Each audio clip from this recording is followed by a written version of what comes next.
Gary, this one I'm excited about because we've been together for the last few days and we've been unable to talk about this until it was official, so now it's official, and I can officially congratulate you, David Stearns, on reeling in maybe the biggest fish in Mets history. As someone who grew up a Mets fan, who appreciates the history of this franchise, how would you put into context what this move means to the organization? Well, he's a great player, and for our organization to be able to recruit and sign a great player says that we're in a pretty good spot in the industry. I also recognize that the Mets have had great players before, and great players have chosen to sign here or stay here. But to have a player of the caliber of Juan Soto, someone who's clearly on a Hall of Fame trajectory, who makes our team better, considerably better, it's exciting for us. Steve spoke about how this was a very in-the-dark negotiation. At times you felt great, at times you felt terrible. What was the experience like for you of trying to bring this thing home? Yeah, that's often how negotiations go, is you don't have complete information as you're going through it, so you try to stick to your internal process, your internal step and negotiation plan.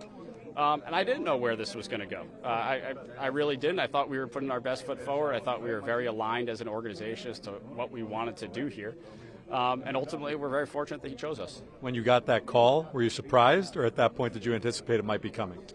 I think when we got the call on Sunday to really close this thing out, I was a little surprised. And then once we got that call, I think we had a pretty good idea where this was going. So, we kind of talked around this week, but when you're committing on that level to someone, it's about more than the money or the player on the field. So whether it's in the conversations that you had with Juan or the conversations about Juan from people who knew him in the industry, what is it about his character that made you feel comfortable making him one of the centerpieces of the next decade and a half?